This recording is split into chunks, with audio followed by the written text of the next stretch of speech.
Hai semuanya, selamat datang kembali di 100% Sehat. Karena hari ini episodenya spesial, aku mau kasih hadiah jingle spesifik untuk 100% Sehat. Bunyinya kayak gini.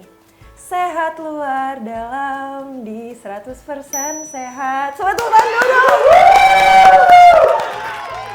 Yeay, aku happy banget kalau misalkan semua itu semangat kayak gini. Aku selalu juga semangat banget karena hari ini bakal mengundang narasumber tamu spesial cantik, a very powerful women di sini udah barengan sama aku, Ibu Tania Nurdina. Halo Dr. Andira. Thank you so much for inviting me. I'm good. Super happy. Apa kabar nih? Berarti sehat-sehat ya? Sehat banget dong. Alhamdulillah. Terus hari ini kita kan bakal ngobrol-ngobrol nih tentang organisasi, yayasan dan campaign yang kamu akhirnya udah inisiasikan. Boleh diceritain nggak kamu tuh selaku apa di Yayasan Muda Giat Peduli dan di-share goal-goalsnya tuh apa aja sih sebenarnya? Oke. Well, first of all, Yayasan Muda Giat Peduli itu didirikan di tahun 2017. Mulainya itu karena anak-anak muda sih sebenarnya.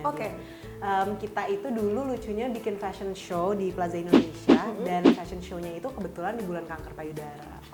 Nah, di situ kita sadar bahwa waktu itu tuh kita donasi ke satu yayasan dan di situ waktu kita interview yayasannya ternyata banyak banget nih yayasan-yayasan lain tapi terpisah-pisah semua. Jadi dari situ kita sadar, wah kayaknya nih kita butuh yayasan yang menyatukan gitu. Number one menyatukan, dan yang kedua itu memastikan bahwa mereka ini jelas gitu, didistribusikan ke orang-orang yang jelas dan juga berkualitas gitu sih. So that's how we started. Itu udah 6 tahun yang lalu. So since then awalnya tuh kita create campaign namanya Millennials Goes Pink, which is khusus untuk kanker payudara. Kenapa? Karena kanker payudara itu sekarang nomor 1 yang mematikan. Dan number 2 itu 1 in 3 women in Indonesia gitu sih.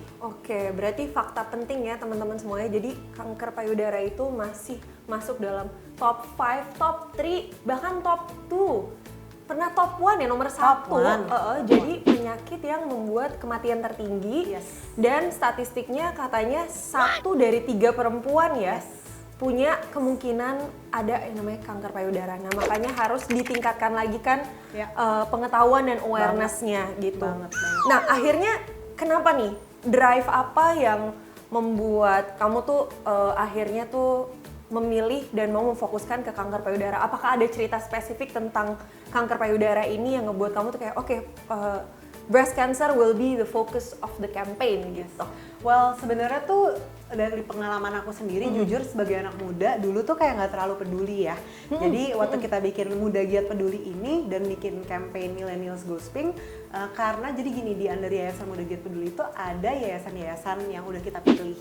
Ada Sahabat Lestari, ada Wahid Foundation, ada Sri Kandi. Mereka ini komunitas wanita dan yang sudah juga kena kanker payudara, mostly gitu ya. Jadi dari situ pengalaman aku waktu bikin campaigns ini, banyak banget yang mulai datang ke aku diam-diam bisik-bisik gitu loh. Misalnya lagi interview di mana, tiba-tiba yang tukang makeup bilang, saudara aku tuh pernah kena loh kanker payudara gitu. Terus habis itu nenek aku kebetulan juga udah pernah kena benjolan dan itu pun juga ngefek ke keluarga gitu ya, mentally. Jadi dan juga yang yayasan-yayasan under kita ini, seluruh ketuanya itu juga pernah kena kanker payudara. Jadi under Yayasan Muda Giat Peduli ini advisorsnya semua itu berpengalaman dan juga mempunyai motivasi untuk membantu orang-orang untuk ayo dong gitu, ingetin bahwa ini tuh penting loh, especially untuk anak muda. Karena kebanyakan as you know mungkin generasi kita itu kalau nggak di lingkaran kita yang kena itu nggak akan sadar. Bener. Jadi lucunya nih ya, kenapa ya orang-orang tuh punya kecenderungan kalau udah udah kena baru melakukan sesuatu gitu ya. Kalau udah kayak apa ya? Kayak kalau di film-film action harus polisinya datangnya tuh belakangan. Nah, lo tau gak sih faktanya itu 70% itu di Indonesia itu ketahuannya pas udah stadium lanjut. Oke. Gitu. Jadi makanya kita tuh intinya intentionnya adalah prevention gitu. Oke. Bahwa hey, ada sadari loh, ada loh nih anak-anak muda sekarang itu yang bisa seperti Dokter Andira mengingatkan lifestyle tuh penting loh. Bener. Gitu. Jadi it's not just about pas gue udah kena baru sengsara, Ya, karena bener. dari sisi asuransi itu mahal juga kan, as you know, sometimes even nggak akan di cover gitu kalau udah Betul. di stadium Kalau udah lanjut. stadium lanjut ya. Iya. Ini mau share dikit juga nih. Jadi personally, gue udah cerita belum ya sama lo? Banyak nih. Apa nih? Jadi ini aku mau share nih. Ini eksklusif loh. Tapi karena menurut aku kayak penting buat ngasih tahu teman-teman, terutama ini kan karena kita ngomongin kanker payudara. Iya. Di sini teman-teman yang perempuan atau teman-teman yang punya saudara, ibu, temen, sahabat, istri, aduh banyak lah di sekitar kita perempuan-perempuan yang mungkin belum menyadari pentingnya awareness tentang kanker payudara. Karena apa teman-teman? Nah, pengen cerita, jadi waktu kemarin sempat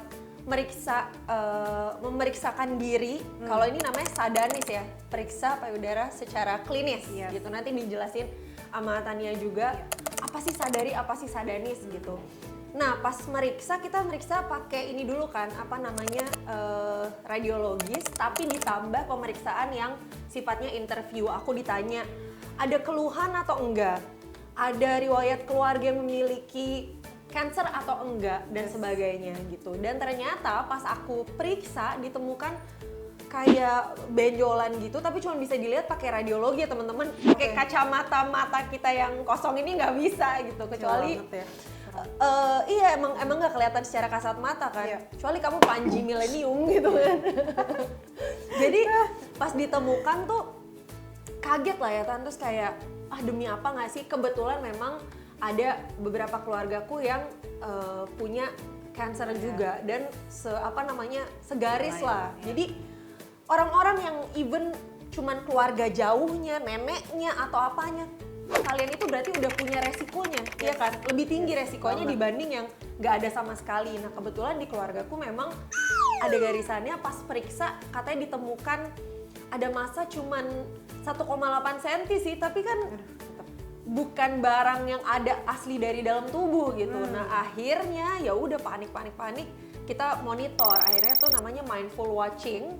Kita monitor per 6 bulan sama 1 tahun. Kalau memang tidak ada pembesaran di atas 2 cm ya udah kita keep it that way gitu. Tapi ini dinamakan fibroadenoma. Jadi kayak biasanya tuh kalau ditemukan ada benjolan, kita tuh biasanya cari tahu benjolannya ini jinak atau ganas gitu. Nah, fibroadenoma ini tuh sesuatu yang jinak gitu. Jadi jangan sedih semuanya, aman. Alhamdulillah gitu. Ya kan. Ya tapi itu kan kuncinya prevention itu. Iya kan, makanya jadi penting banget kan untuk pun nggak ada gejala, nggak ada riwayat, pemeriksaan ini tuh harusnya tuh kalau dari Yayasan Muda Giat Peduli dan di kampanye Save Ibuku, ini apa nih yang dilontarkan? Satu lagi sih itu juga, jadi setelah kita bikin Millennials Goes Pink, akhirnya campaign yang besar kita bikin ini namanya Save Ibuku. Save Ibuku ini kita baru buat sebenarnya tahun ini, baru launching.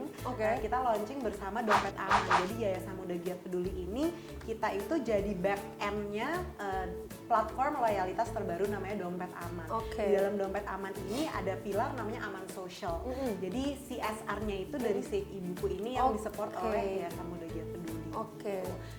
Bedanya apa? Kita itu sebenarnya menyatukan partners rumah sakit dan lab dan semua yang related to health, lifestyle, finance itu di satu platform dan juga social. Berarti jadi lebih terintegrasi ya. Gitu. Jadi mudah end to end-nya untuk orang yang kena kayak di pasien di Indonesia yang pengen check up, yang pengen maintain financialnya. Karena kan ini semua kalau lo sakit kanker nggak cuman kanker doang gitu. Duit juga Kena ya kan, mikirin asuransi gitu. Jadi kita membuat satu platform di mana end to end journey-nya itu akan mudah untuk seluruh warga Indonesia. I see. Terus jadi si keadaan kanker payudara dan penyakit kanker payudara yang ada sekarang nih ya, menurut kamu tuh mana yang paling concerning nih? Si keadaan 1 dibanding 3 perempuan ini atau pengetahuan yang kurang luasnya atau apa nih yang harus kita concern banget di lapangannya apa nih?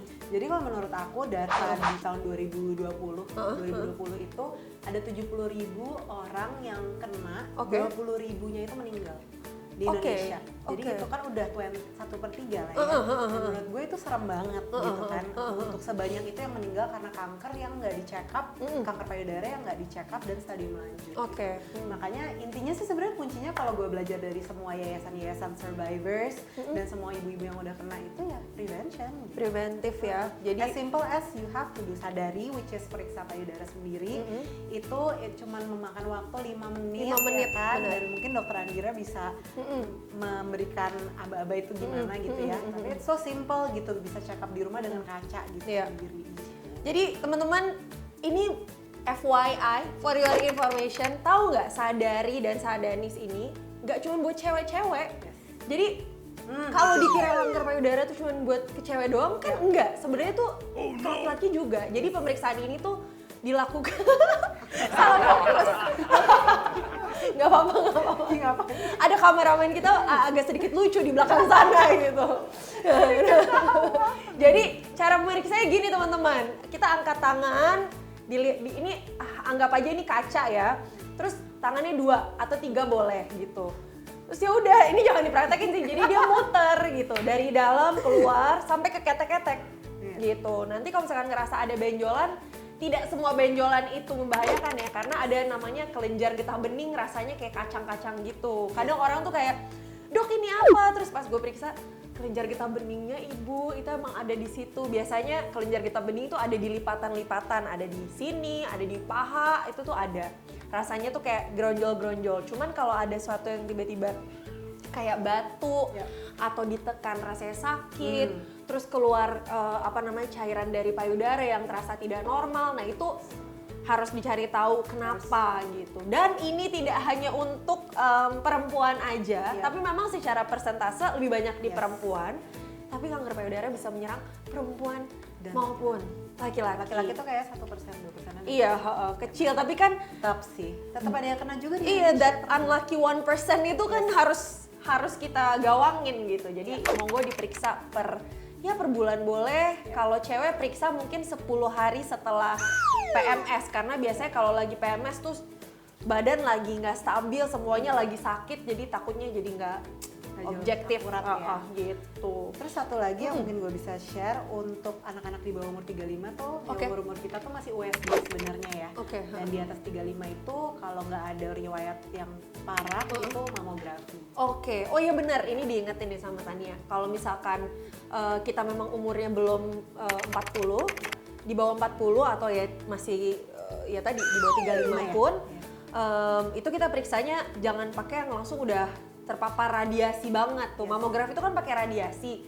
Jangan nggak ada apa-apa kita malah memaparkan diri pakai radiasi gitu. Jadi pakai USG dulu. Periksa dari yang paling sederhana dulu, dari Sadari, baru pakai USG kayak gitu. Jadi periksanya selalu dari yang simpel-simpel dulu ya, jangan langsung heboh gitu. Karena sesuai keperluan aja. Terus tadi gue mau ngingetin apa ya? Oh sama, berarti si bulan kanker payudara tuh kapan tuh? Oh bulan ini? Oh iya? Ingat bulan ini. Tanggal 10 ya? Kayaknya kemarin. Ah serius? Nah, setahu gue. Loh, pokoknya bulan ini kita celebrate tapi selalu. Oh gitu. Oh barengan berarti sama kesehatan hari mental. Oh emang bareng ya? Yes. The best. Oke. Terus berarti nyambung lagi. Iya kan? Nah ngomongin tentang kesehatan mental sama kasih kanker payudara nih, agak shifting sedikit. Berarti ada ininya nggak, korelasinya atau enggak? Definitely ya. Makanya di Save Ibuku program ini kita juga memberikan ada partner-partner seperti psikolog dengan special price semua ya dir under Save Ibuku ini. Rumah sakit di Indonesia yang kita udah kolaborasi itu seperti Siloam, Mayapada, dan ada klinik kecil juga untuk bagian psikolog ya. Jadi all in one itu we need everything to cover us mentally and spiritually and physically, financial as well. Bener sih. Jadi kalau misalkan orang yang memang terkena, terutama yang udah terkena kanker ya, emang salah satu pilar yang harus digawangin adalah kesehatan mentalnya. Karena untuk dia recovery, untuk dia bisa menjalani kemoterapinya dan pengobatannya, kalau secara mentalnya nggak disupport, bisa tumbang. Dan gak cuma mental yang kena, yang keluarganya juga kena. Bener, yang sekelilingnya ya. Iya. Oke, berarti rekomendasi nih, cara mencegahnya kira-kira ada input nggak dari yang udah dilewatin sama Yayasan Muda Giat Peduli kan udah ketemu sama banyak yayasan dan pengidap kankernya, kira-kira apa tuh yang biasanya mereka sampaikan? Yang paling gue rangkum itu adalah kan orang suka mikir wah mungkin karena kalau misalnya olahraga dan makan sehat doang itu akan cukup. Faktanya kita harus masukin sisi spiritual juga sih. Well, if it's meant to be, kadang kita juga bisa kena no matter what we do. Tapi kan kita juga harus prevent ya. Dan yang paling penting tuh sebenarnya hindari alkohol, hindari smoking, atau merokok gitu ya. Terus habis itu makan sehat emang penting banget. Betul. Gitu karena Dokter Andira juga pernah ya memberikan nasihat ke anak-anak under yayasan juga dulu bahwa beberapa makanan itu kadang udah terkontaminasi juga kan, apalagi yang kaleng-kaleng. Iya, bener. Dan zaman sekarang itu sangat susah sih jujur ya untuk kita kayak stick to makanan yang super sehat. Tapi for me sih I try to remember long termnya ya. Apalagi kalau om aku udah kena, kakek aku udah kena, baru aja meninggal kakek aku karena kanker gitu ya. Jadi all in all prevention itu dari makanan dan menghindari hal. Oke, ini aku rangkum dari apa kata Tania tadi. Maksudnya adalah sehat itu mahal, sakit itu jauh lebih mahal teman-teman. Karena sehat itu butuh effort. Untuk kalian sehat harus minum air putih yang banyak, makan sehat, olahraga, pilih-pilih apa yang dikonsumsi. Tapi kalau sakit kenapa jauh lebih mahal? Karena mengambil dan merenggut waktu, tenaga, materi, dan juga kesempatan yang nggak datang 2 kali. Bener nggak? Iya kan? Jadi lebih mahal. Bayangin ada kesempatan nih untuk ketemu sama anaknya Sultan Bolkiah tapi lo sakit. Benar. Jadi mendingan dari sekarang lo sehat. Iya bener, sehat tuh mahal, sakit tuh jauh lebih mahal. Nah, terakhir nih pesan untuk seluruh perempuan dan siapapun di luar sana untuk pencegahan kanker payudara, mungkin ada message yang pengen disampaikan. Mungkin kalau dari gue pesannya adalah number one, appreciate your moment. Ya kan, I think kalau dari pengalaman gue mendengar orang-orang yang pernah kena kanker itu kadang kita nggak sadar anytime kita bisa kena juga, kita nggak tahu gitu kan. Tapi at the same time set that intention gitu loh untuk diri kalian dan keluarga, bahwa kalau gue personally gue melakukan ini tidak hanya untuk gue tapi anak gue gitu. Karena apalagi wanita ya, kita itu sosok pilar dari keluarga. Kalau kita hancur semuanya jujur hancur juga gitu. Jadi ngaruh banget ke keluarga kita. Jadi don't think for yourself, think for others and stay happy. Karena itu satu lagi dia paling penting tuh di dalam sebenarnya. Om gue kena kanker parah banget tapi mentally dia kuat sampai sekarang alhamdulillah dia masih alhamdulillah ya. Jadi kalau mentalnya hancur lebih gampang hancur. Lebih gampang runtuh lagi, lebih gampang roboh ya. Itu valid sih teman-teman. Jadi jangan cuma mikirin diri sendiri, karena kalau mikirin hal yang lebih banyak rasanya dampaknya juga lebih besar. Jadi kita mikirin kalau kita sehat, sebelah kita juga akan terurus semuanya gitu. Terus yang berikutnya adalah kesehatan mental. Ternyata penting banget menyupport untuk kesehatan kita yang jasmani gitu. Plus memang kalau misalkan kita nggak stres, hormon-hormon stres ini kan ada di dalam tubuh. Kalau hormon stresnya rendah, metabolisme, regenerasi sel, kulit, bawah mata itu jadi bagus semua gitu. Glass skin tuh bisa kita capai kalau kita nggak stres. Seperti Dokter Andira. Gitu teman-teman. Aduh pengen banget kita ngobrol-ngobrol sampai kayak 10 jam gitu ya, ngobrol segala macam. Tapi sayangnya time is money is time. Bu Tania mungkin ada lanjutannya, harus meeting lagi sih. Sama ini ya. Pokoknya thank you banget Tan untuk kehadirannya hari ini, sharing-sharingnya sama teman-teman di sini tentang bagaimana pentingnya untuk mengetahui tentang kanker payudara dan bentuk pencegahannya. Dan dari kita tim 100% sehat mau memberikan sebuah sesuatu untuk kamu. Thank you loh. Jangan lupa nanti ditonton ya episode ini. Boleh nggak ajak teman-teman untuk nonton juga? Yes, Di 100% sehat. harus ya teman-teman nonton 100% sehat. Dan beneran sehat ya. Oke. 100%. Oke. Thank you banget ya Tan. Ini semoga bisa dipajang di rumah supaya selalu ingat buat 100% sehat terus. Will do. Ya, itu tadi perbincangan seru kita sama Tania tentang Yayasan Muda Giat Peduli, tentang kampanye Save Ibuku. Jangan lupa juga untuk nonton episode 100% sehat yang lainnya. Terutama jangan lupa juga untuk like, comment, share, dan juga subscribe channel YouTube Acuk. Dan jangan lupa untuk menonton episode yang lainnya yang gak kalah seru dari 100% sehat dan juga podcaster lainnya. Oke? See you on another episode. Bye-bye!